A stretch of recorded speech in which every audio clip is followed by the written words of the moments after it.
नमस्कार, ओम तत्सत। Welcome to yet another exciting session.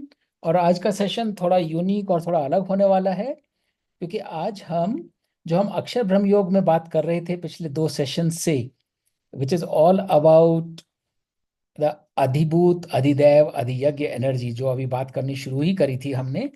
और कैसे किसी भी मोमेंट में ट्रांजिशन करने के लिए एक मोमेंट से दूसरे मोमेंट में, चाहे वो खाली एक मोमेंट हो, चाहे वो एक हमारा पल हो, चाहे एक वीक हो, मंथ हो, ईयर हो, एक जन्म हो, द क्रक्स ऑफ अक्षर ब्रह्म योग इज कि हम जिस एनर्जी के साथ एग्जिट करते हैं अगले टाइम स्लाइस में, या अब जैसे आज हम बात करेंगे, it's not even about space and time, अगले एक्सपीरियंस स्लाइस में हम उसी एनर्जी के साथ एंटर भी करते हैं। तो इट इज़ वेरी कोइंसिडेंटल। इसमें थोड़ी रेफरेंसेज हैं होम्योपैथी के भी, क्योंकि जो ये आर्टिकल मैंने शेयर किया था, this article is intended to compare the efficacy of homeopathy and how it works, because quite often people are at loggerheads saying कि homeopathy is just placebo and उसमें matter और material तो होता ही नहीं है, तो this is how conventional medicine helps, and that is how it's an evidence based system and homeopathy is not. So while the paper is written to elaborate how homeopathy works, but as I wrote in my message a few days back while sharing this article, the crux in both the domains lies in energy. So homeopathy is all about what energy are you passing on. And similarly, when I was starting to read this article, I felt there is so much common between जो हम बात कर रहे थे अक्षर ब्रह्म योग की, और अक्षर ब्रह्म योग का तो क्रक्स ही वही है, अक्षर जो बिल्कुल डिस्ट्रक्ट नहीं हो कभी भी, जिसका आप नाश ना कर सकें, ब्रह्म जो इटर्नल एनर्जी है, और उसके साथ योग कैसे स्थापित कर सकते हो आप, और हर पल वो योग स्थापित रहता है, तो आपकी ट्रांजिशनल स्टेट में वो एनर्जी कैसे वीन ऑफ नहीं होती, वही एनर्जी कंटिन्यूड रहती है। So today we'll take a pause from the shlokas of Gita. हम अध्याय अक्षर ब्रह्म योग के बारे में उतनी बात नहीं करेंगे, बट उसकी जो हमने क्रक्स शुरू करी थी, टेन शेयर करे थे, इस आर्टिकल के माध्यम से we will try to put a lens of quantum physics, which is kind of exploring कि मैटर क्या है, जहां मैटर नहीं है वहां कनेक्शंस कैसे स्टैब्लिश होते हैं। And it is not a coincidence that this article landed on my table in the same timeline that we are doing Akshar Brahm Yoga. So definitely there's some energy at play. और उसके साथ भी हम कैसे वो parallel draw कर सकते हैं। तो we'll spend this session talking about this article, the various tenets, because the whole essence is कि जहां मटेरियल सीज कर जाता है, एंड यहाँ एक रेफरेंस इसका भी आएगा कि जब हम अपना ये शरीर भी छोड़ देते हैं, सारा मैटर और मटेरियल पीछे रह जाता है, but how the essence continues with us, जिसको कई लोग बोलते हैं ऐसा कैसे पॉसिबल है, तो जिसको हम सूक्ष्म शरीर बोलते हैं, करण शरीर बोलते हैं, आत्म बोलते हैं, अधियज्ञ बोलते हैं, अधिदैव बोलते हैं, वो कैसे इन क्वांटम फिजिक्स के प्रिंसिपल द्वारा भी एक्सप्लेन किया जा सकता है। और यहाँ पे कोशिश हमारी प्रूव करने की नहीं है, we are not trying to prove कि ये एक साइंटिफिक फिलॉसफी है, साइंटिफिक पर्सपेक्टिव है इसलिए हमें मानना चाहिए, but it is to demonstrate how science may be lagging several generations behind, where this experience is always already available to us. So, as and when we want to express through science, we can do that, but even as of now, it is available to us. तो शुरू करते हैं इसके major section से। तो जिन्होंने ये कुछ लोगों ने वन ऑन वन रिस्पॉन्ड किया भी है, कुछ ने पढ़ा भी है, समझा भी है। So will still go through some of the tenets of this article. और जिन्होंने नहीं पढ़ा है, थोड़ा सा हेवी लग सकता है, पर्टिकुलरली अगर कुछ लोगों को एकेडमिक और रिसर्च आर्टिकल्स पढ़ने की अगर हैबिट अभी नहीं है, लेकिन इट्स इन सिंपल इंग्लिश, थोड़ा सा क्वांटम फिजिक्स के एक दो टर्म्स इधर उधर हैं, उसको डिसरिगार्ड करके। So let us dive straight into ये आर्टिकल कहता क्या है। So it says कंस्पिक्वस bye it's absence the memory of water, macro entanglement. यहाँ हम यहीं पे बात करते हैं, क्योंकि हम अब यहाँ होम्योपैथी की बात नहीं कर रहे हैं, हम सिर्फ एनर्जी की बात कर रहे हैं। तो एनर्जी जहां पे मैटर नहीं है, मटेरियल नहीं है, लेकिन मेमोरी है और मैक्रो एंटेंगलमेंट है। तो ये मैक्रो एंटेंगलमेंट क्या होता है? क्वांटम फिजिक्स कह रही है there is a concept called macro entanglement, जिसमें एक एंटिटी दूसरे एंटिटी से इंस्टेंटेनियस कनेक्शन में है at all the time. disregarding the distance and space and time between them. It does not matter आप किस युग में हैं, किस एनर्जी से आप कनेक्ट हो रहे हैं, वो कौन से युग में थी. इट डज नॉट मैटर आप इंडिया में है, दूसरी एनर्जी ऑस्ट्रेलिया में है, न्यूजीलैंड में है या चाइना में है. अगर आपकी इमोशंस हैं, अगर आप इमोशनल लेवल पे आपने कनेक्शंस पे कनेक्ट कर लिया है, you are instantaneously connected, and that is the concept of quantum entanglement, which is the basis for this efficacy, which is instantaneous a-causal correlation established between various combinations. अब यहाँ पे I will steer away from the references to homeopathy, but यहाँ पे हमारा connection किसके बीच में हो रहा है? कनेक्शन इस शरीर के आत्म, जिसको उसका पौरुष बल देता है, और जो परम परमात्मा है, उन तीनों चीजों के बीच में ये कनेक्शन हो रहा है. तो हमने पिछले बार कर्म योग में जब समाप्त कर रहे थे तो बताया था कैसे हम इंसुलेशन की लेयर्स लगा लेते हैं that prevents the connection between this body and the self. उस सेल्फ को हम रियलाइज ही कैसे करेंगे जब हमने इंसुलेट कर रखा है? तो इस बॉडी के, इस सेल्फ के और उस परमात्मा के बीच में अगर हम क्वांटम थ्योरी, क्वांटम एंटेंगलमेंट के लेंस से देखें तो it is possible to connect instantaneously, क्योंकि ये शरीर है ही इसलिए ताकि आप उस अनुभूति को फील कर सके. फील करने के लिए भी एक यंत्र चाहिए ना. हवा में तो फीलिंग नहीं आ सकती, तो फील करने के लिए शरीर मिला है. और वो शरीर जब, और यहाँ पे कॉन्सेप्ट इस आर्टिकल में नहीं आया बट मैंने रिलेटेड रिसर्च में पढ़ा, कॉन्सेप्ट ऑफ नैनो पार्टिकल. और वही बात होम्योपैथी से निकल कर आती है. नैनो पार्टिकल क्या है? अगर किसी पार्टिकल को आप इतना डाइल्यूट कर दो कि उसमें मैटर नाम की चीज ही ना रहे, तो वो नैनो पार्टिकल बन जाता है. और जब वो नैनो पार्टिकल बन जाता है तो उसकी प्रॉपर्टीज ओरिजिनल पार्टिकल से बिल्कुल फर्क हो जाती हैं, काफी फर्क हो जाती हैं. तो गोल्ड एज अ मैटर, आप गोल्ड की जो प्रॉपर्टीज देखते हो, चमकता है, नॉन मैग्नेटिक होता है, उतना इलेक्ट्रोमैग्नेटिक रेडिएशन नहीं देता. लेकिन वही गोल्ड का जब नैनो पार्टिकल बनता है, वो मैग्नेटिक भी होता है, वो उतना लस्ट्रस नहीं होता, और वो इलेक्ट्रोमैग्नेटिक रेडिएशन भी पहुंचाता है. और इसकी हमारी फिलॉसफी से कंसर्न ये है, जब तक हम अपने आप को, अपने शरीर को, स्वयं को हम पार्टिकल समझते हैं, मैं ये हूं, जड़ता में रहते हैं, अपना एक वेट कैरी करते हैं कि हम तो मैटर हैं, हम मैटर करते हैं, हमारी ईगो मैटर करती है, हमारा वजूद मैटर करता है, तब तक हम अपने आप को ग्रॉस पार्टिकल समझते हैं. और जब हम इस ईगो को डिसॉल्व करने लगते हैं, डाइल्यूट करने लगते हैं, जब ईगो नाम की चीज नहीं रह जाती, तो हम क्या बन जाते हैं? हम नैनो पार्टिकल बन जाते हैं. हम नैनो पार्टिकल कब बनते हैं? ये भक्ति योग हमें सिखाएगा, विभूति योग में, कि तू अपना वजूद देख अर्जुन, तू कितना छोटा सा इस ब्रह्म के सामने. तो जब तक हम ब्रह्म और ईश्वर को नहीं जानते, हम अपने आप को मैटर समझते हैं. We matter and we are matter. और जब हम इतने बड़े ब्रह्मांड के सामने, हम नैनो पार्टिकल से भी छोटे बन के रह जाते हैं रिलेटिविटी. ये तो इतना बड़ा ब्रह्मांड है, इसके आगे मेरी हस्ती क्या है? मेरी सारी ईगो डिसॉल्व हो गई, मैं नैनो पार्टिकल बन गया. तो आप खुद महसूस करेंगे एक ग्रॉस पार्टिकल की नेचर और प्रॉपर्टीज और एक नैनो पार्टिकल की नेचर और प्रॉपर्टीज में कितना फर्क आ जाएगा. जब तक आप में जड़ता है, आप अपने आप को एक भारी भरकम शरीर समझ रहे हो, एक पार्टिकल समझ रहे हो, मैटर समझ रहे हो, तब तक आप में अहम है, तब तक आप में ईगो है, तब तक आप में इस शरीर के प्रति एक आसक्ति है. आप ईश्वर और ब्रह्म को कुछ और समझते हो, वो कुछ और चीज है.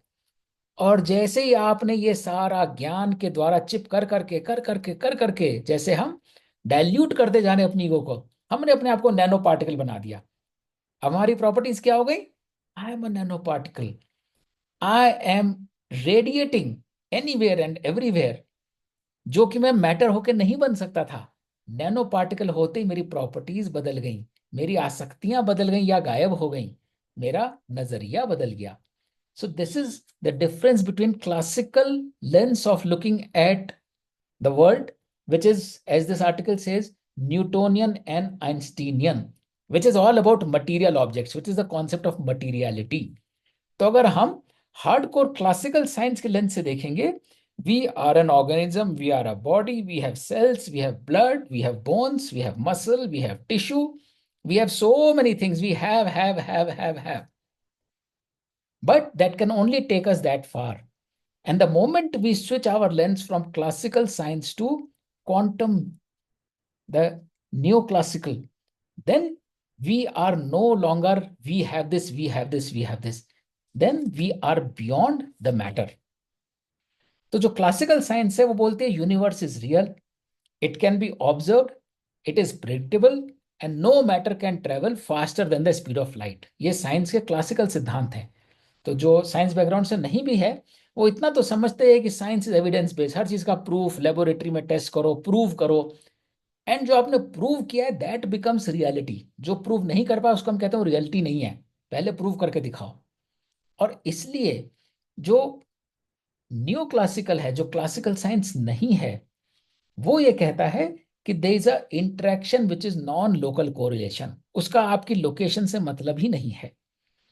तो जो यूनिवर्स को इंस्टेंटेनियसली लिंक टुगेदर करेगा, जो हम क्षेत्र क्षेत्रज्ञ विभाग योग में भी सीखेंगे, अक्षय ब्रह्म योग में भी बोलते हैं कृष्ण कि मैं जो हूं, जो मेरी आत्मा है, जो मैं ईश्वरीय तत्व है, वो सब में एक समान है और एक बराबर सबको टच करता है, सब में मैं अधियज्ञ हूं, वो मेरी अधियज्ञ एनर्जी है।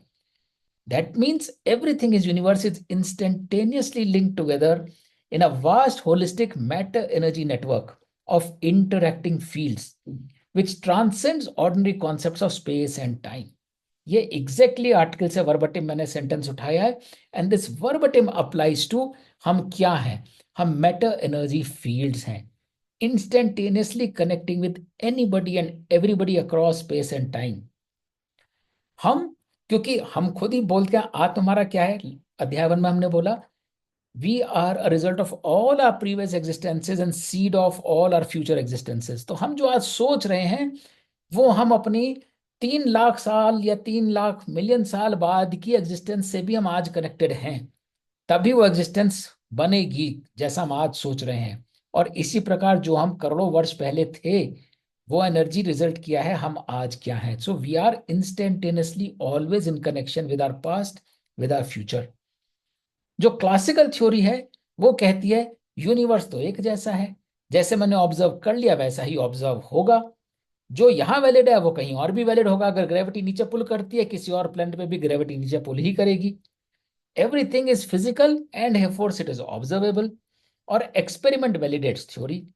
तो ये बहुत ही इंटरेस्टिंग एग्जांपल देता है ये आर्टिकल कि क्लासिकल साइंस ऐसे काम करती है। यदि आपने आज तक सारे व्हाइट स्वॉन्स ही देखे हैं तो आप कहोगे कि अगला स्वान आप देखने जा रहे हो, आप बोलोगे तो व्हाइट होगा, क्योंकि आपने स्वॉन्स देखे ही व्हाइट है। आप वो गुंजाइश छोड़ते ही नहीं हो कि कोई नॉन व्हाइट स्वॉन आ भी पाए। तो ये डिडक्शन हुआ, और इंडक्शन ये कि अभी तक सफेद देखे हैं तो अगला भी सफेद ही होगा।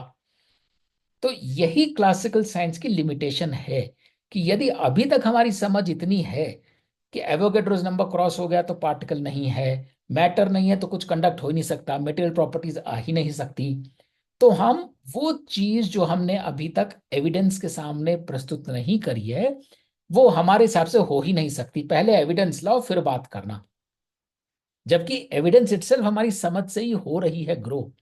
तो we have to always leave some room of not doubt but further exploration, that we only know as much. One is that. Secondly, truth is not dependent upon our knowledge. Truth नहीं बदल जाएगा even if we don't know certain things. सिर्फ इसलिए कि हमें नहीं पता does not mean वो ट्रूथ एग्जिस्ट नहीं करता।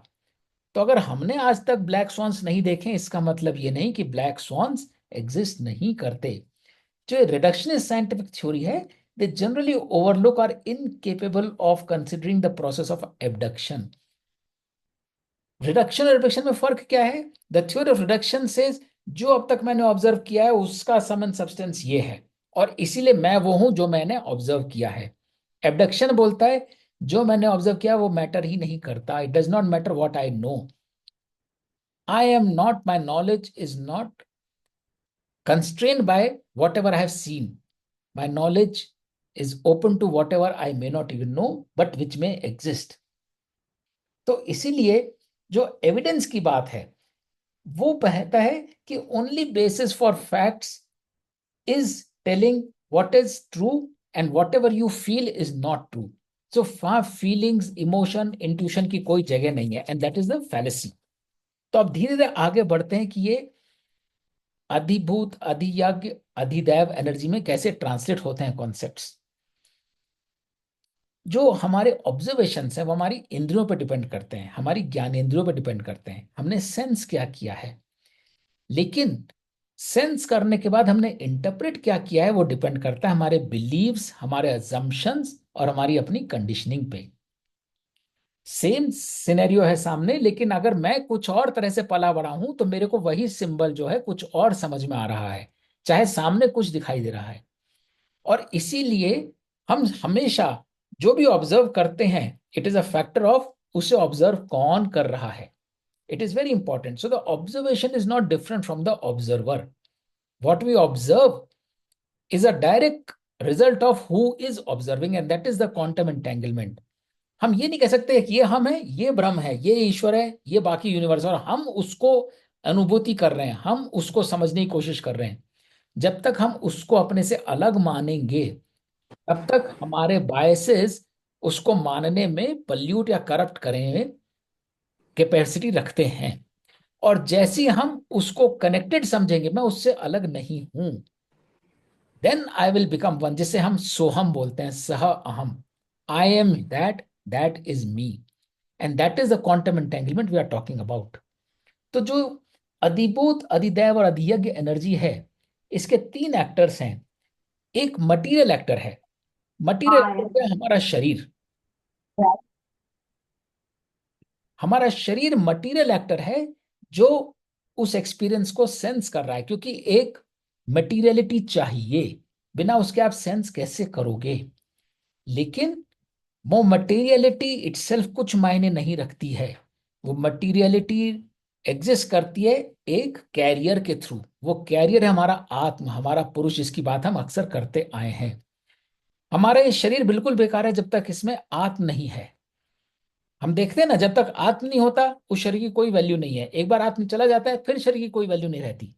तो जिसको हम शरीर के थ्रू समझते हैं, शरीर is just a manifestation of the आत्म। जैसा हम सोच रहे हैं वैसा हमारा शरीर बन जाएगा, आज नहीं तो कल। इस जीवन काल में भी हम देखते हैं ना, कुछ लोग जल्दी एज कर जाते हैं, कुछ में बहुत यूथफुलनेस और ग्लो रहता है। कैसे? उनके इमोशंस उनके शरीर पर रिफ्लेक्ट करते हैं। और कई जन्मों जन्मों की जर्नी में वो फर्दर प्रूव हो जाता है। जिसे गीता में बोला भी गया, आप एक निम्न योनि को प्राप्त होते हो या एक उच्च योनि, या जिसे बोलते हैं मोक्ष में या सदगति को प्राप्त होते हो। तो अधिभूत एनर्जी आपकी फिजिकल बॉडी है। अधिदैव एनर्जी है जो कैरियर है इस बॉडी का, जो इसमें सारे इमोशंस को एब्जॉर्ब करके रखता है। और फिर इसके पीछे आती है क्वांटम एंटेंगलमेंट की एनर्जी, विच इज अधियज्ञ, जो इन सब के साथ instantaneously across space and time connected है। So when we are talking about अधिभूत, अधिदैव एंड अधियज्ञ, अधिभूत is the physical body which is a nano particle. Its existence just does not matter.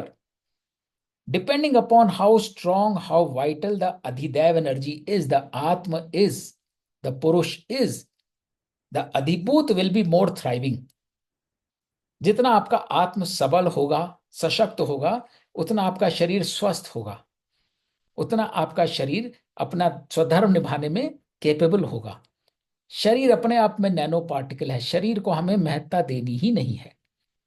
और जब ये कैरियर हमारा आत्म हम अधियज्ञ के साथ कनेक्ट कर लेते हैं, तो हम कहीं भी किसी के साथ भी इंस्टेंटेनियसली योग स्थापित कर सकते हैं। Quantum entanglement is nothing but yog, जिसे हम अक्षर ब्रह्म योग कह रहे हैं, that is nothing but quantum entanglement, जो कि अब लेबोरेटरीज में scientist as put in this paper are trying to establish that once you go into quantum physics, two entities can connect with each other across space and time. There is no restriction of speed of light. There is no restriction of space, how far you exist. So that is the beauty of how Adibhut, Adhidev, Adhiyagya is connected. और यहां बात आ जाती है memory की। जो अधियज्ञ है ना, अधियज्ञ इस जिसको इसमें होम्योपैथिक मेडिसिन के रेफरेंस में मेमोरी ऑफ वाटर बोला गया है, जो होम्योपैथिक रेमेडी का हीलिंग का कारण है। So without talking about much of homeopathy, because people में हैव डिफरेंट एक्सपीरियंसेस, बिलीव्स और conditioning, so will not get into that, but the messaging is very very parallel. But Gita के perspective में देखें तो हमारा जो अधियज्ञ है, जो कह रहा है कि मैं इंस्टेंटेनियसली सबसे कनेक्टेड हूं, that adhyagya carries the memory. Of each and every experience, and that is the memory. जो हमने पिछले अध्याय में बोला था, जीव विचार रचित है सृष्टि। जैसे ही हम कुछ सोचते हैं, वो एक ब्लॉकचेन पर रिकॉर्ड हो जाता है, एक मेमोरी में बन जाता है उसकी, और वो मेमोरी डिटरमिन करती है आगे विश्व कैसे इवॉल्व होगा। तो ये अधियज्ञ इज द मेमोरी, वो मेमोरी हमारे साथ, जिसे हम संस्कार बोलते हैं, opening balance, closing balance, that memory remains even when the physicality is no longer there.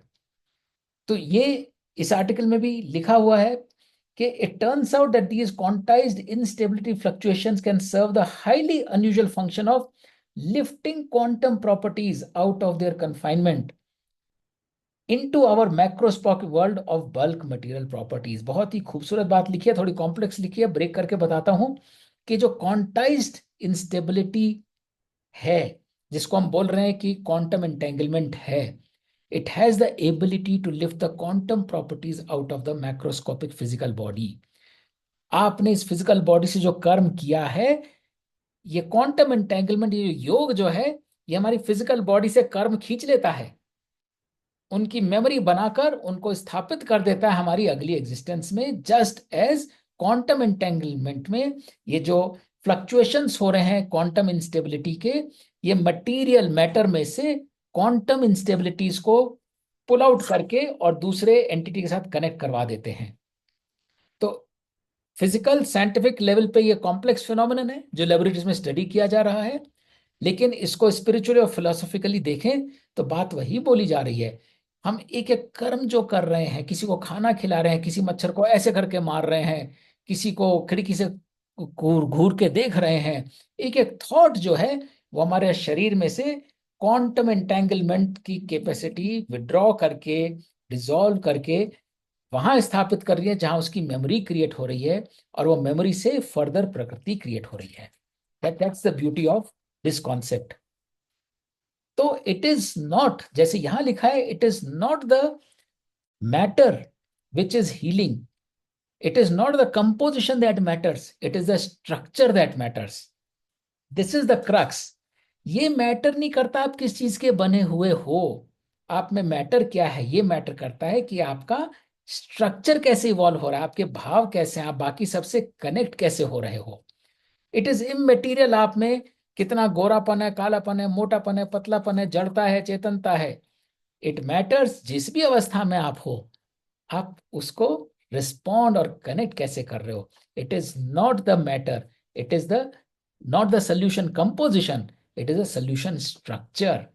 आप कितने फ्लैट हो, आप कितने हायरार्किकल हो, आप कितने कॉम्प्लेक्स हो, आप कितने रेडियल हो, आपका अपना स्ट्रक्चर कैसा है। आप दूसरों के साथ फट से बॉन्ड करते हो, कि आप टाइम लेके बॉन्ड करते हो, या आप अपने में घुसे बैठे रहते हो, या आप ओवर बेयरिंग हो। It is the structure that matters, which creates future bonds, which creates future entanglements. तो ये जो कोहेरेंट डोमेन्स है ना, यही योग है। आप किस चीज के साथ योग स्थापित कर रहे हो, अधिभूत फिजिकल एनर्जी के साथ, या अधिदैव विच इज द कैरियर, या अधियज्ञ which is the connecting energy जो इंस्टेंटेनियसली आपको पावर कर रही है। And then if you talk about being स्थित प्रज्ञ, the process of sequential dilution and suction is capable of permanently modifying many of the structural features. ये suction क्या है, हमारी जो जीवन में इतने एक्सपीरियंसेस हो रहे हैं, दैट इज सकशन। हर सिचुएशन के साथ हम थोड़ा सा हिल जाते हैं, हमारा थोड़ा सा अपनापन कहीं चला जाता है, क्योंकि अगर हम स्थित प्रज्ञ नहीं हैं तो हल्का सा कोई खुशी का इवेंट हो हम कूदने लगते हैं, हल्का सा कोई डिस्टरबेंस आया हम परेशान हो जाते हैं।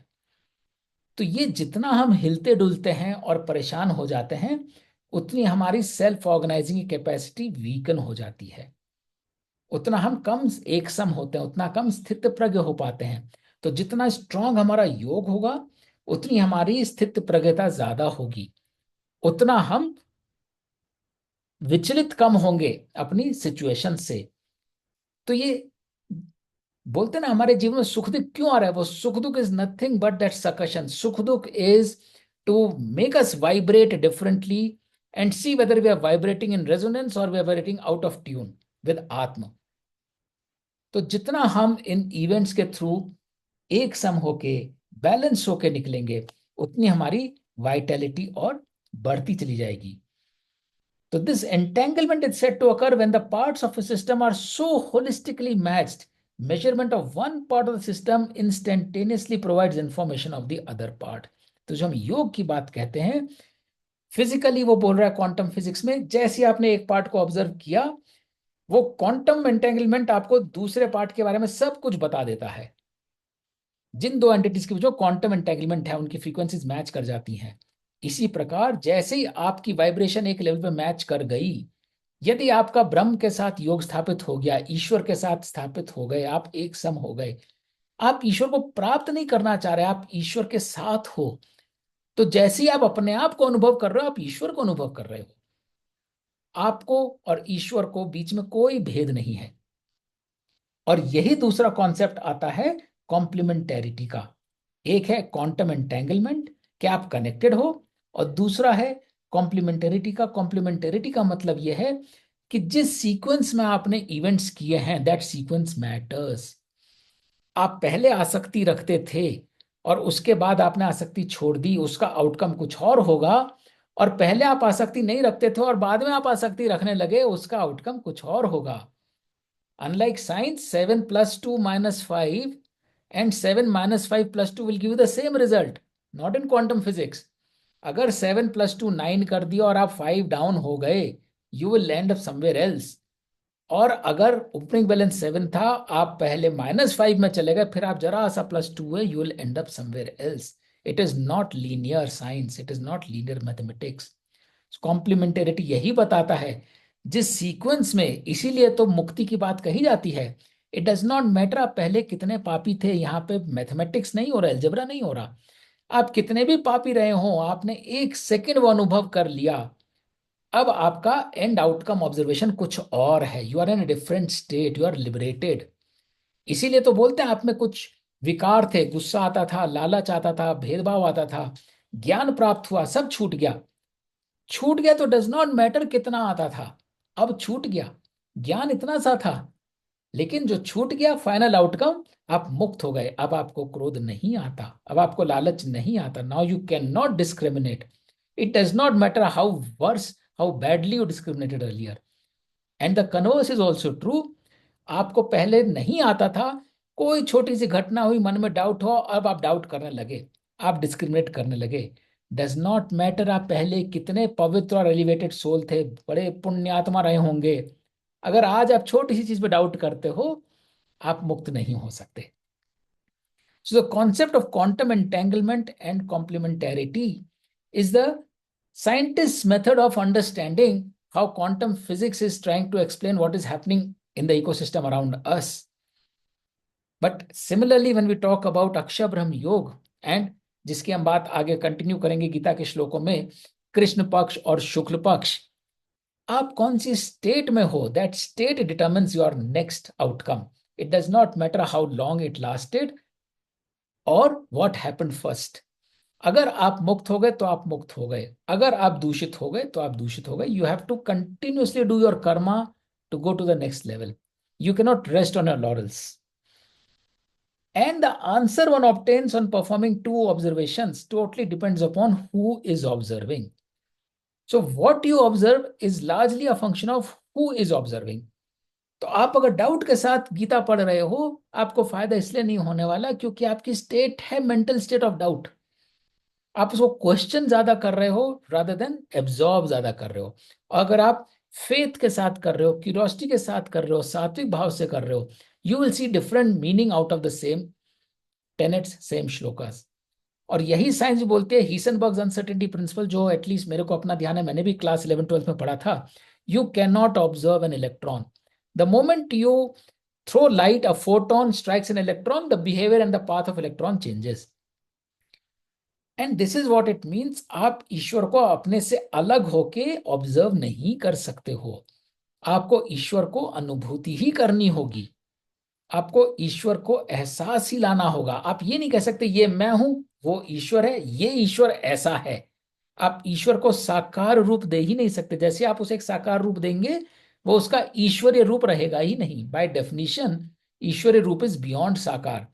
वो आपकी स्टेट ऑफ माइंड है जो उसको साकार रूप दे रही है। और इसीलिए जो साइंस बोलता है कि not everything consider physical is observable और मेजरेबल, सो इन मल्टी डायमेंशनल डिस्क्रिप्टिव एग्जिस्टेंस में only be inferred from observable effects it produce on reality. तो ये जो विभूति योग की हम आगे बात करेंगे, आप ईश्वर को कैसे महसूस कर सकते हो? ईश्वर को आप देख के महसूस नहीं करोगे ईश्वर ऐसा है मुझे ऐसा दिखता है। ईश्वर आप महसूस करोगे जब ईश्वर का असर आप देखोगे। जब आप भक्ति भाव में जाओगे तो आपके जीवन में अलग तरह के एक्सपीरियंस होंगे, उससे आपको पता चलेगा आप एक दैवीय टच में हो। ईश्वर की विभूतियों को देख के आप ईश्वर को एक्सपीरियंस करोगे। आप देखोगे ये छोटा है, ये मोटा है, काला है, गोरा है, ये बोल नहीं सकता, ये चल नहीं सकता, ये दौड़ सकता है, ये सुरीला गा सकता है। वो उन विभूतियों के द्वारा ही आप ईश्वर को एक्सपीरियंस करोगे। You can not see Ishwar by an observation as an observer, you will be able to see Ishwar through the effects it creates. तो जो विभूतियां हैं उन विभूतियों के द्वारा ही आप ईश्वर को देख और समझ पाओगे। और इसीलिए बात आती है यहां साकार और निराकार की। और इसमें आर्टिकल में एक और बहुत इंटरेस्टिंग कॉन्सेप्ट है कि मान लीजिए आप किसी को कुछ समझाने की कोशिश कर रहे हो जो उसकी रेल्म के बियॉन्ड है। फॉर एग्जाम्पल एक 3D ऑब्जेक्ट है, कोई बोले नहीं मेरे को 3 कोऑर्डिनेट्स मत दो, मुझे तुम 2D में ही समझाओ, तो आपको उस 3D ऑब्जेक्ट को कंप्रेस करना पड़ेगा 2D में समझाने के लिए, उसी की भाषा में समझाने के लिए। जैसे ही आप 3D को 2D में करोगे आपकी कुछ इंफॉर्मेशन लूज होगी 3rd डायमेंशन की। इसकी एक और सिंपल एग्जाम्पल है, आप बोलो हिंदी से इंग्लिश में ट्रांसलेट करके बताओ। अब जो चीज उस कल्चर को बिलोंग करती है, जो चीज फॉर एग्जाम्पल प्रारब्ध या आत्म, मैं जितना ट्रांसलेट कर लूं प्रारब्ध को अंग्रेजी में, वो कॉन्सेप्ट वहां है ही नहीं। So I will loosely translate, I will miss out that information what प्रारब्ध एक्चुअली मीन्स, बिकॉज प्रारब्ध comes from the culture, from the ecosystem that it comes. और इसी तरह अगर मैं कोई इंग्लिश का वर्ड हिंदी में ट्रांसलेट करूं, I will not find the perfect equivalent because वो वहां के कल्चर का उपज है ही नहीं। You will lose that information. तो जैसे ही हम, ईश्वर निराकार है, प्रकृति के परे है, जैसे ही हम ईश्वर को साकार रूप में ढालते हैं उसकी ईश्वरीय शक्तियां लूज हो जाती हैं या ईश्वरीय गुण लूज हो जाता है, क्योंकि वो हमने साकार में बना दिया। We have lost some information which was beyond साकार। Now we have condense translated साकार निराकार इनटू साकार, it is bound by a साकार। जो उसका निराकार रूप था, जो उसका निराकार कंप्लीटनेस थी, वो चली जाएगी। और इसीलिए हमें इस चीज को समझना पड़ेगा कि जैसे बोल रहे हैं, we have to come to terms with the unsettling fact that in quantum theory, like the parts of a complex number, the observer and the observed are intimately, irreducibly connected.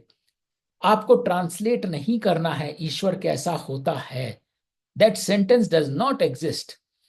आपको ईश्वर कैसा होता है समझाने की जरूरत ही नहीं है, आपको महसूस करना है ईश्वर क्या होता है। जब आप उसका वर्णन करने लगेंगे आप उसको डाइल्यूट कर रहे हैं उसके पूरे एक्सपीरियंस को। That is the connection between साकार निराकार अधियज्ञ एंड अधिदैव। अधिदैव हमको पावर जरूर करता है, इट इज स्टिल नॉट अधियज्ञ। अधियज्ञ is the total energy and we have to experience rather than describe the energy. Describe करेंगे, हमारा डिस्क्रिप्शन वहां तक जाएगा जितनी रिच हमारी वोकैबुलरी होगी। जिसने सिर्फ एबीसीडी सीखा है वो सिर्फ एबीसीडी के माध्यम से ईश्वर को डिस्क्राइब करेगा। जिसने वर्ड्स बनाने सीख लिए वो बोलेगा ईश्वर इज ग्रेट, ईश्वर इज ब्यूटिफुल। जिसने सेंटेंस लिखना शुरू कर दिया वो ईश्वर के बारे में एक पैराग्राफ लिख देगा। जिसने थोड़ी और पढ़ाई कर ली वो ईश्वर को मेटाफोरिकली डिस्क्राइब करेगा, ओ गॉड इज लाइक दिस, ईश्वर ऐसा कर सकता है, ईश्वर मिरेकल्स कर सकता है। जिसने ईश्वर को एक्सपीरियंस कर लिया, he is beyond words, she is beyond words. उसको डिस्क्राइब करने की जरूरत ही नहीं। बोले मैं डिस्क्राइब क्यों करूं, मैं तो हूं ईश्वर के साथ, I know what Ishwar is. तो जो ऑल परवेडिंग वाइटल फोर्स होता है ये डायरेक्टली ऑब्जर्वेबल एंटिटी नहीं होता, it is only observable through the effects it produces. उस ईश्वर के इफेक्ट्स होते हैं विभूतियां और प्रकृतियां। ये कैसा आदमी है, ये इतना विलेनस क्यों है, ये कैसी लेडी है, ये इतनी इम्पेशेंट क्यों है, ये कैसा बच्चा है, ये इतना अनरूली क्यों है, ये कैसा रूलर है, ये इतना ऑटोक्रेट क्यों है? ये विभूति योग में जाके इसको एम्पलीफाई करेंगे। ईश्वर की विभूतियां, इन विभूतियों के द्वारा ईश्वर को समझिए। So that is the crux of how this quantum entanglement can be observed through the effects it produces. It cannot be observed as it is. This is quantum entanglement. These are its properties. This is how it behave. ये predictive science हो गई। ये white sworn को black sworn तक नहीं ले जाएगी। Black sworn तक ले जाने के लिए we have to break through the definitions and the constraints. और फाइनली अगर इसमें बोलें तो जो कॉन्शियसनेस की बात बोलते हैं, ये जो अधियज्ञ है, it can only B observe like a gyroscopic spin. जैसे कोई लट्टू घूम रहा है, जितना तेज लट्टू घूम रहा है वो उतना वॉबल नहीं करेगा। आपने देखा होगा लट्टू की स्पीड जब तेज होती है टॉप की, वो गिरता नहीं है। जब वो स्लो हो जाता है तो वॉबल करके गिर पड़ता है। तो ये जो हमारी कॉन्शियसनेस है ये वो स्पिन की भांति है, लट्टू के स्पिन की भांति है। It's like the spin off the top. The more consciousness we carry, the less susceptible we are to the disturbances. Imbalance और instability दोनों में है। लट्टू और the top is not a stable entity, it is an unstable entity। घूम रहा है, हमेशा घूमता नहीं रहेगा। लेकिन जब वो हाई स्पीड पे घूमता है तो वो वॉबल कम करता है, वो गिरता नहीं है। जो इच्छा होती है, जो लट्टू को स्लो डाउन कर देती है, हमारी कॉन्शियसनेस को कम कर देती है, दैट इच्छा is responsible for the wobbling of the top. तो जो हम कई बार बोलते हैं कि भाई ये इच्छा क्यों होनी चाहिए, नहीं होनी चाहिए, इच्छा is the dampening force on our consciousness. The more इच्छा, the more desires, the more attachments we carry, more likely are we to wobble and fall down. The higher the consciousness, the greater the spin force, lesser is the wobbling. And the profound meaning of this is that the act of observation in part creates that which is observed. And the parting shot of this article is the price of knowledge is the loss of an underlying physical reality. It's a beautiful statement. कहाँ कहाँ से कौन कौन किस चीज को, किस नगट को लेकर आता है। आई एम श्योर गीता के किसी एक श्लोक में इस एंगल से देखेंगे तो किसी ने एक श्लोक का मतलब ये भी निकल आएगा। I am already feeling goose bumps as many times I read this.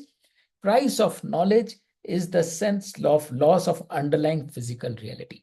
जितना आपको ज्ञान मिलेगा उसका ट्रेड ऑफ होगा, आप उतने नैनो पार्टिकल बनते चले जाओगे, आपकी फिजिकल रियलिटी मैटर ही नहीं करेगी। So if at all somebody is looking for a equation, algebraic equation, a physical evidence in a scientific laboratory, this one sentence sums it all. जितना आपकी फिजिकल रियलिटी है, that shows you have a long way to raise your consciousness. जितनी आपकी consciousness high है, your physicality does not matter. It is immaterial. So I found this, although those who have read this or those who may read this, is a very different context. It is in the context of conventional versus unconventional medicine. But the concepts coming from quantum physics, which are beyond the realm of physical classical science, resonate beautifully, which what Gita is already kind of hinting at. And I'm sure हम जब भी अच्छी energy से vibrate करते हैं, हम इन सब बातों को फील कर सकते हैं। So I'll take a pause here, a bit of a heavy class in terms of bringing some of the concepts from an alien domain, but I would like to understand how many of us can relate or agree or start looking at the philosophical wisdom in Gita through the lens of how the science is also evolving, if at all we want to basis our growth on science. It's very convincing, very, very convincing. Very interesting. You know, the science has started looking at from this. I mean, the such articles are, we people are believers, we have full faith, and it's all, as you said, very, very experiential. You talk about, speed of light, but so many times it happens that people, 10,000 kilometers away, they're living, and you just think of that person, and, call comes or message comes or, things like that.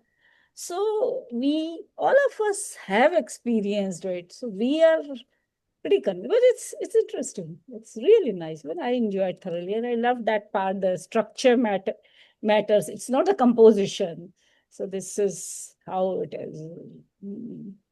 अच्छा है, मजा आया. It's a Good. And you have really put it very nicely, बहुत simplify कर दिया आपने. Because yes, it is heavy, and well, अच्छा है कोई. It was not like a.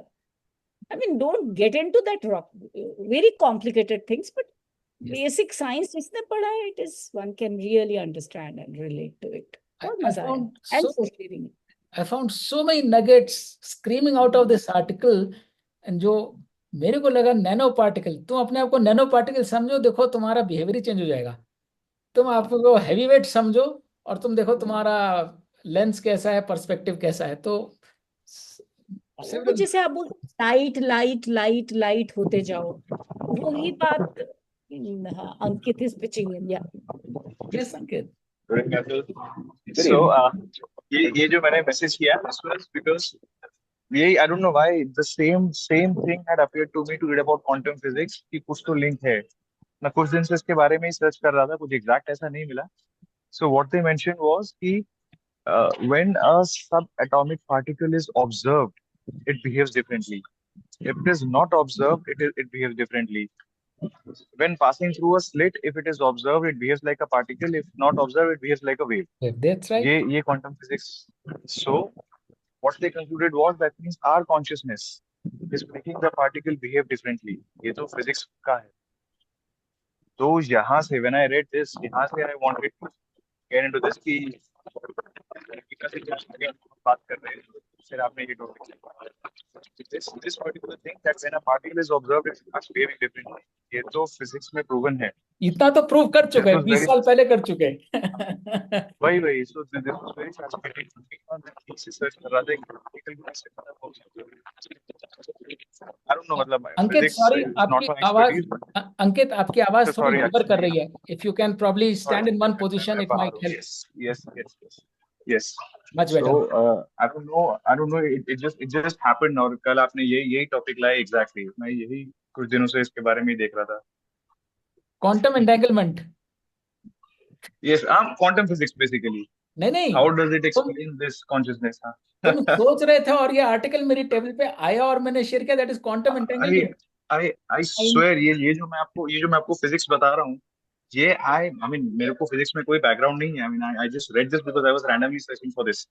This appeared to me कि ऐसा हो सकता है. मैंने इनफैक्ट स्ट्रिंग थ्योरी के बारे में भी ढूंढा, ज्यादा समझ में नहीं आया मुझे, but then exactly this is the direction जो दिख रहा था, जो probably is going in this direction. These are all triggers and beautiful triggers.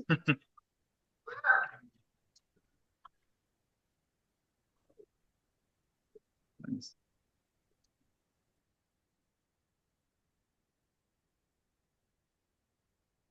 This is very, very interesting, although slightly difficult to understand fully. Of course, the role of observer and wave and particle, that is very, although I have not studied physics, but still it is very much known. So, but this quantum entanglement in that sense, and adhiyagya, the concept of adhiyagya, it's not very easy to understand. And I'm trying to grapple with it. You're right, Gigi. Means देखिए गीता में अभी और बहुत. Pardon me? हाँ, what you're saying is right. It is not easy to understand to the core, but बहुत सारे और nuggets आएंगे जो धीरे धीरे इसको हमको सीप इन करने में मदद करेंगे कि हाँ ये अधियज्ञ कैसे हम सबको एक साथ जुड़े हुए हैं. Okay. सो जो पर्टिकुलरली जो इसके बारे में बोला है कि it transcends across time and space, जो क्लासिकल साइंस की बाउंड्रीज हैं कि भाई आप जब तक फिजिकली नहीं हो तब तक आप एक दूसरे को असर नहीं पहुंचा सकते, और असर पहुंचाने के लिए you have to operate within the speed of light. As a matter you can not travel without more than speed of light. you cease to be a matter the moment you attain the speed of light. तो quantum physics ये बोल रहा है इन दोनों चीजों को रखो जेब में, मुझे इनसे मतलब ही नहीं है. I can connect with you irrespective of how far you are, and I do not need to connect with you in a finite Yes. timeline. I can connect with you across time zones, past, present, future, with the memory. Adhiya Yes. is the memory, is the glue that holds the memory of my past and present. So Okay.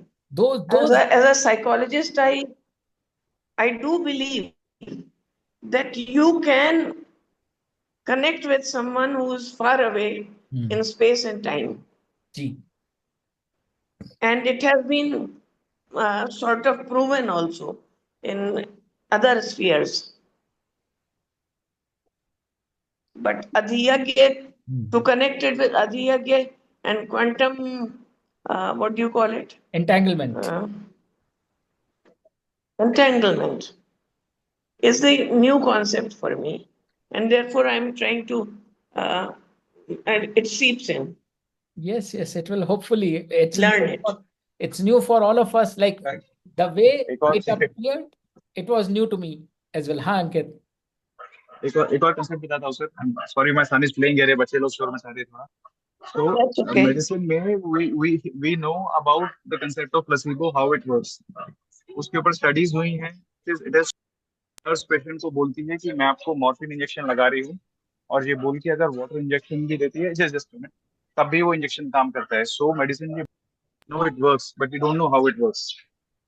So placebo is known, Yes. even nocebo, the opposite of placebo is also known. And you know, it is something is said that the doctor is the placebo. If patient trusts the doctor, usko उनका benefit होगा. It is known, but how it works we don't know. Yes, true. This was always fascinating.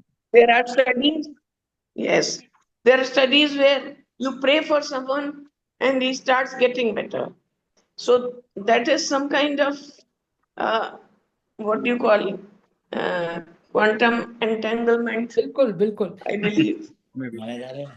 And the beauty is जितना आप material से निकलते चले जाएंगे उतना वो क्वांटम एंटेंगलमेंट, वो फ्रीक्वेंसी बढ़ती चली जाएगी.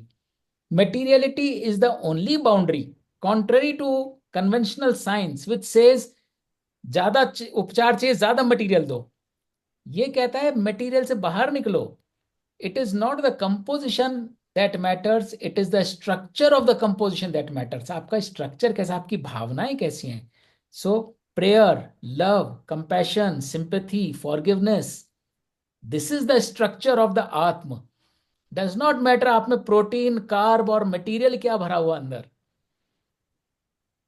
So the more Very the more you move away from materiality, beautiful. the more you will discover the efficacy and the infinite power of that quantum entanglement or connectivity.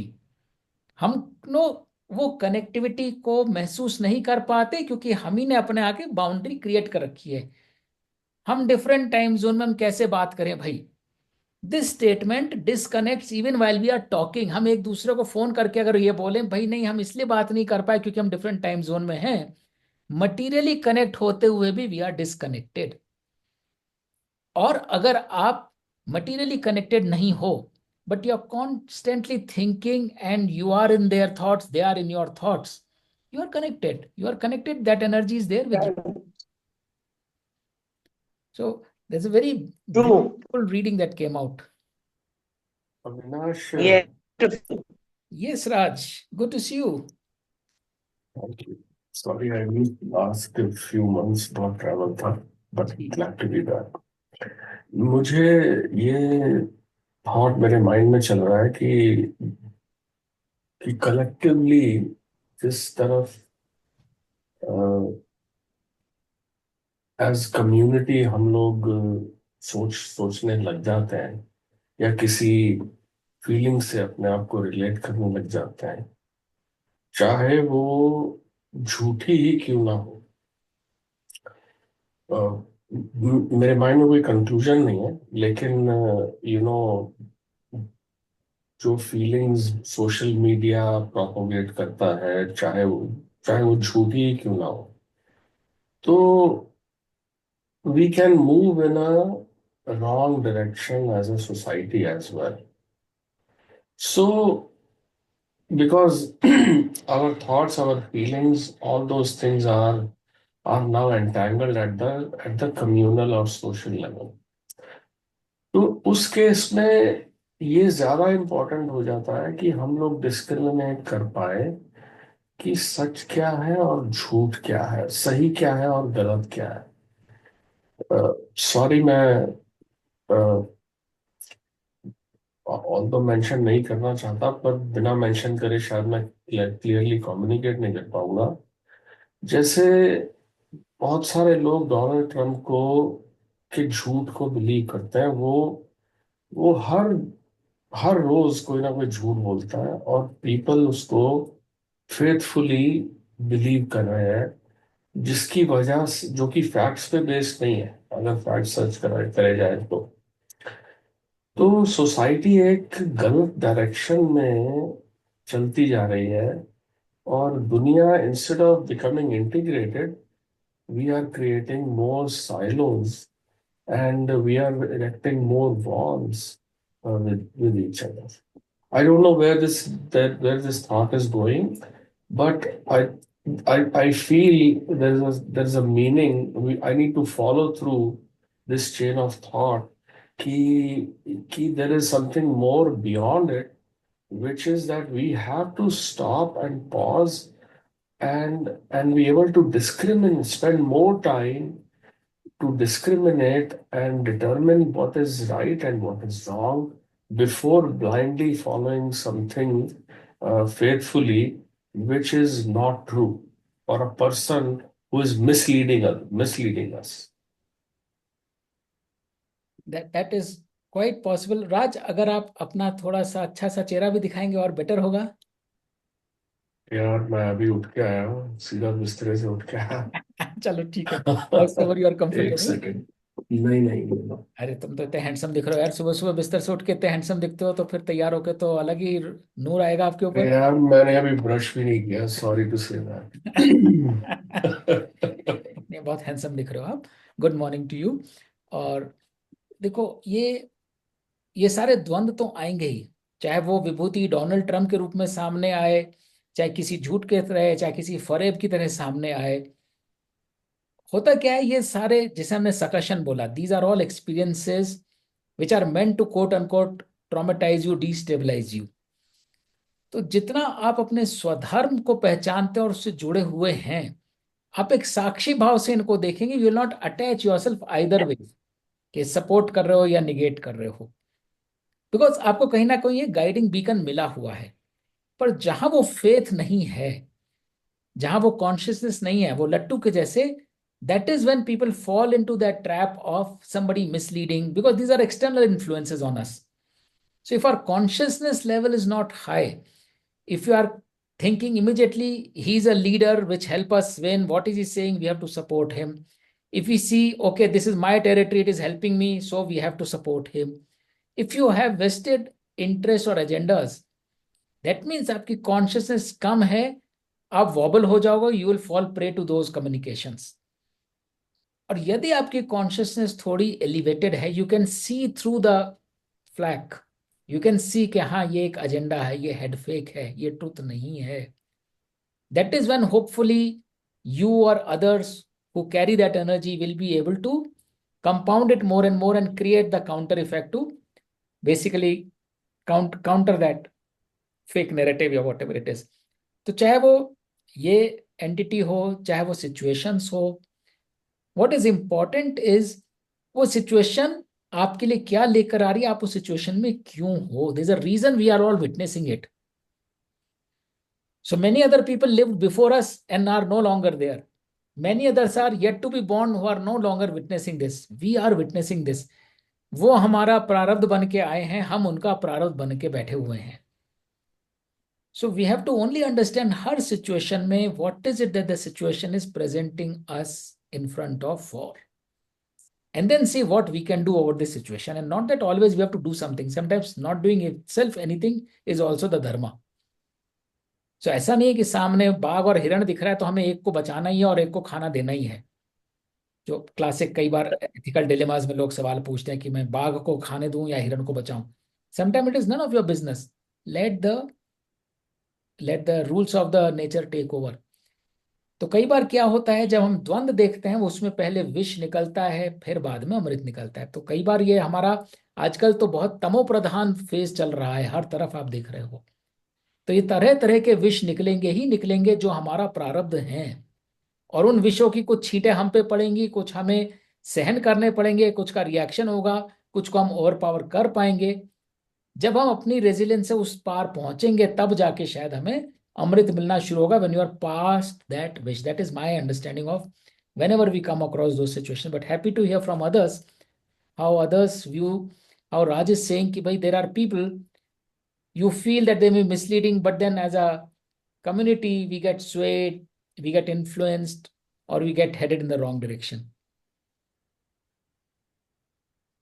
मेरा ऐसा मानना है कि जोगी वीरराज जी ने बोला है, ये 16वें अध्याय में बहुत क्लियर हो जाएगा कि एक संपत्ति वाले कौन से, अच्छे देवी संपत्ति और असुर संपत्ति के लोग क्या होते हैं। तो थोड़ा सा अगर आप 16वें अध्याय में देवी संपत्ति के बारे में पढ़ेंगे तो आपको पता चल जाएगा कि आपको कहाँ स्टैंड करना है इन चीज़ों के ऊपर। और दूसरा मेरा एक क्वेश्चन है आपसे, क्या नाम है अविनाश जी, प्लीज जी। आपने बहुत बड़ा एक अच्छा एक्सप्लेन करके बताया with through the science and all that, you know, Vibhuti Yoga में कैसे हम जाएंगे। लेकिन मैं अभी तक भी मैं नॉट, मतलब कि मेरा जो अपना मानना है कि अगर आप अपना गीता में देखें 12वें अध्याय में आपने पहले लिखा है श्लोक नंबर 2 में, मुझ में अपना चित्त लगा पूजे रूप साकार, योगी श्रेष्ठ वही है अर्जुन उनको मुझसे प्यार। और फिर आप 7वें श्लोक में भी यही लिख रहे हैं, जिनका चित्त मुझ में लीन चाहे रूप साकार, मृत्यु लोक से शीघ्र उबारूं कर उसका उद्धार। तो मैं ये नहीं कहता कि साकार और निराकार, मैं अभी भी मानता हूं कि भगवान निराकार हैं, लेकिन जब गीता के हिसाब से देखो तो भगवान कहते हैं कि मेरा रूप साकार रूप पे करोगे तो तब भी तुम मुझको सबसे ज्यादा प्यार करते हो, उनको मैं सबसे ज्यादा प्यार करता हूं और उनका उद्धार भी करता हूं। तो मेरा ये नहीं है कि आप, मतलब कि कथाकार जो है, गीताकार जो है, मैंने काफी 50 साल से गीताकारों को सुन रहा हूं, तो कुछ तो निराकार कहते हैं, कुछ साकार कहते हैं।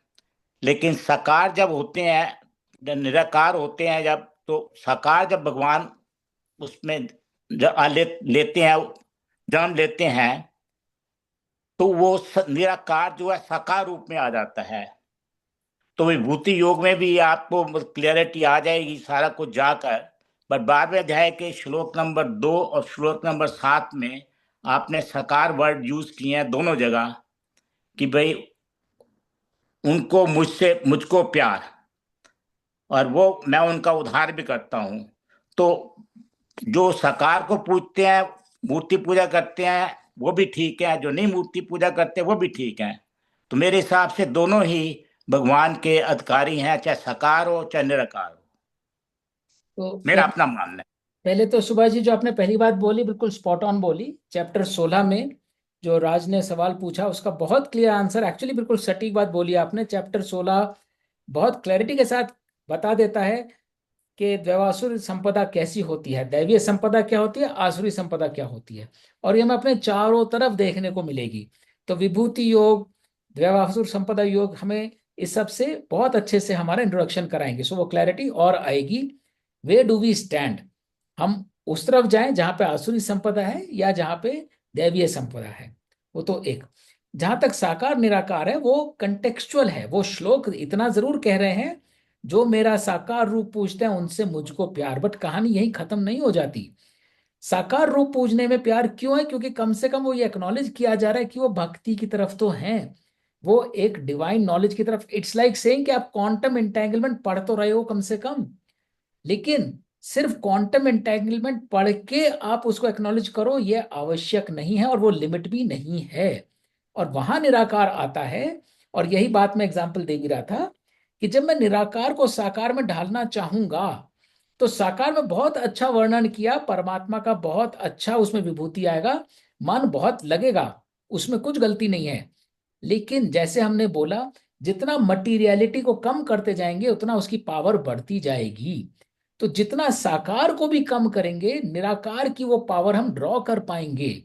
तो जो दूसरे श्लोक हैं जो उसके बाद कॉम्प्लीमेंट्री हैं दोनों अध्याय में, वो ये है कि निराकार वो तो मुझे प्राप्त कर लेते हैं, तो साकार तो मुझे प्रिय है। जो निराकार भक्ति करता है वो तो मुझे प्राप्त कर लेता है। और इसलिए निराकार, मैं ये नहीं कह रहा कौन सा बेटर है कौन सा कम बेटर है, बात सिर्फ ये हो रही है साकार भक्ति एक डायरेक्शन है भक्ति की तरफ मुड़ने का, लेकिन वो उसका एंड ऑब्जेक्टिव नहीं है कि अगर आपने साकार भक्ति कर ली तो दैट इज गुड इनफ। और ईश्वर को आप खुद सोचिए, कभी हम सोचे हम ईश्वर से मिले, जो भी हम जिसको भी ईश्वर समझते हैं, हम कोई अपने साकार रूप में थोड़ी मिलेंगे। हम जब स्वयं निराकार रूप में ईश्वर को प्राप्त करने का सोचते हैं तो फिर ईश्वर भी तो उतना ही निराकारी होकर हमको पूरा मिल सकता है। तो साकार हमारी एक नीड जरूर हो सकती है, साकार प्री रेक्विजिट कंडीशन नहीं है और ना वो लिमिटेशन है कि साकार में ही हम कर सकते हैं। तो भाव ज्यादा मैटर करता है। अगर हमने ईश्वरीय शक्ति को महसूस कर लिया, कैसे महसूस किया इज नॉट इंपॉर्टेंट, और इसीलिए साकार करना is not a pre requisite. नहीं, जैसे आपने साइंस के बारे में बोला कि हमको महसूस, हम भगवान को देख तो सकते नहीं, लेकिन महसूस कर सकते हैं उनके थ्रू। जब हम अपने कर्म करेंगे तो कर्मों को तो हमको पता चल जाएगा कि बिल्कुल, हमारे जो हमने महसूस कर लिया भगवान हमारे साथ हैं, तो that's more than sufficient. That's it, बिल्कुल। वो महसूस करना ज्यादा जरूरी है, कैसे किया इज नॉट हाँ, इम्पोर्टेंट। वो चाहे साकार में करो चाहे निराकार में करो। बिल्कुल बिल्कुल। अविनाश, इतनी मेरे लिए तो बहुत ज्यादा वोकैबुलरी है और बहुत ही ज्यादा ज्ञान की बॉडी ऑफ नॉलेज है। मुझे लगता है मुझे 5-7 जन्म लगेंगे ये सब वोकैबुलरी को समझने। पर ठीक है, you only have to start from where you are. Exactly, you have to only start. और जन्म कौन गिन रहा है, हो सकता है वो 5-7 जन्म हो सही चुका, बात, यह 7वां हो। बिल्कुल बिल्कुल सही कहा। जब जब जागो तभी सवेरा। और इसीलिए वो कॉम्प्लीमेंटेरिटी का कॉन्सेप्ट है। इट डज नॉट मैटर पहले क्या आया बाद में क्या आया। अगर पहले जो कुछ भी था, कितनी भी इग्नोरेंस थी, एक ज्ञान का दीपक जल गया, इग्नोरेंस का अंधकार छट गया। It does not matter how dark that phase was. तो इसलिए we never even talk about और we never even think about कितना टाइम लगेगा। It's not about, we are not measuring anything, या या we are just experiencing, and the more we experience the joy, the more bliss, the more lighter we feel.